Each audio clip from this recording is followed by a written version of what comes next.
greatest reward of all. The greatest reward of all. What is it? How would you like to do something that would not only be personally rewarding, but rewarding for others as well? How would you like to be part of a legacy, a gift that could benefit generations to come? How would you like to reward yourself with what is perhaps the greatest feeling of pride, satisfaction, and fulfillment that you may ever know? Toastmaster of the Day, fellow Toastmasters, and honored guests, each of you has the power to create a priceless reward for yourself and others, and a long-lasting legacy by becoming what?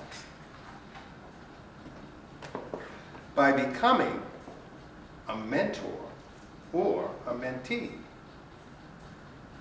By becoming a mentor, you have the opportunity to pass along your education, experience, and expertise. As a mentee, you, in turn, can pass along what you've learned to others. Real mentors are not motivated by money or fame. Real mentors understand that their lives are enriched by the pride and satisfaction they gain when the people they mentor succeed. I certainly would not be where I am today were it not for the mentors in my life. The first mentor in my life was my late mother, Ethel. My mother was a force of nature, like a tornado. My mother was a highly intelligent, incredibly strong-willed woman who was born in Boston, Massachusetts in 1929, during the Great Depression. She was the daughter of Caribbean African immigrants. She didn't have much when she was growing up, but she did have a big, ambitious, audacious dream. She dreamed of becoming a doctor. That was an impossible goal for black women growing up in the 1920s and 30s.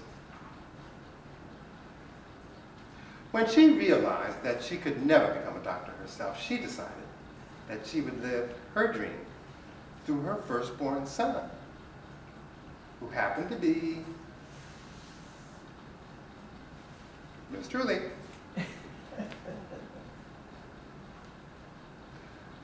My earliest memories are of my mother telling me how I was going to be a doctor one day. Of course, I wanted no part of that. Although I had an aptitude for math and science, I like sports. I wanted to be a tennis player. She was having none of that. Bad grades in school? Unacceptable. Failure? Not an option. Ma, can I go outside and play tennis now? Not now, son. You have to study. Delayed gratification. That was her favorite phrase.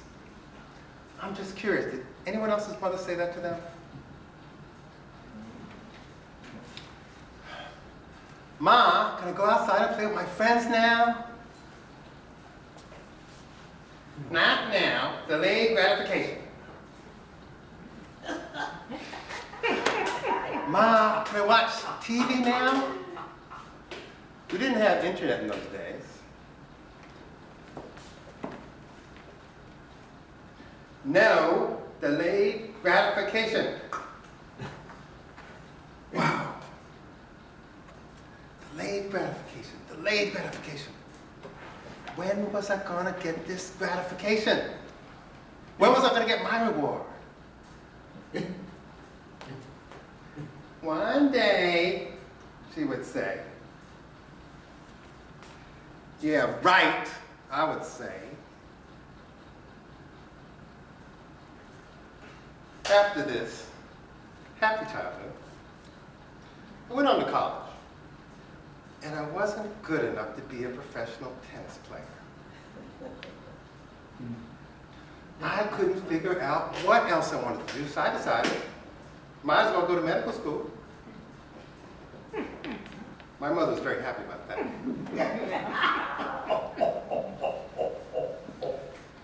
My grades were good enough to get me into Harvard Medical School. Wow. It was not until I finished medical school and began my medical internship training that I began to have serious doubts about my career choice. I wandered around the hospital thinking, what am I doing here? I made a terrible mistake. I spent the last 8 years of my life doing what my mother wanted, but not what was right for me.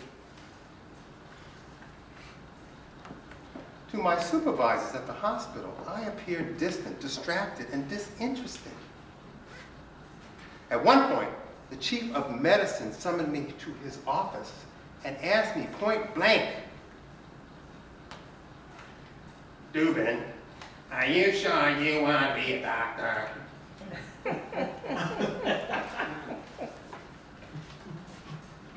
He had a very nasal voice.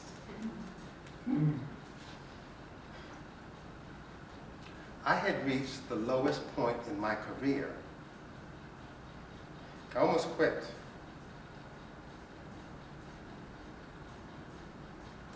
It was at that time that I met the next important mentor in my life, Dr. Wallerson. Dr. Wallerson was a cardiologist, a heart specialist at my hospital. I found him to be a highly intelligent man with a kind, considerate manner. For some reason, he took a liking to me.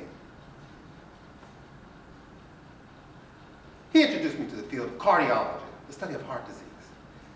His insightful, nurturing teaching style got me fascinated and excited about being a doctor for the first time in my life. His encouragement sparked a fire of enthusiasm inside of me that gave me the motivation I was missing to excel in my medical training. Years later, I realized how, at different times and in different ways, my mother and Dr. Wallerson gave me the mentoring I needed to succeed. My mother built into me the foundation for a strong work ethic and the discipline needed to be a doctor. But that wasn't enough. Dr. Wallerson inspired and motivated me. He ignited the rocket that launched me into the marvelous career that I enjoy today. I finally have my delayed gratification. You were right, Ma. For years, I wondered why they did what they did, since they never asked for anything in return. It was not until I was a mentor myself that I felt the pride that they must have felt in seeing me succeed. How about you? How would you like to make a meaningful difference in someone's life? How would you like to be part of a mutually beneficial mentor-mentee relationship that could give your dreams strong wings so you could fly, or live your dreams through others, as my mother's dreams are living through me, and will continue to live through my daughter, who, by the way, is currently doing cancer research at Hopkins and will be applying to medical school next year. I'm not bragging. I'm not bragging. Be a mentor, be a mentee, and you will be rewarded with the incomparable feeling of pride, satisfaction, and fulfillment that a mentor-mentee relationship can bring. be a mentor, be a mentee, and you can have the greatest reward of all. Thank you, Mr. Coach.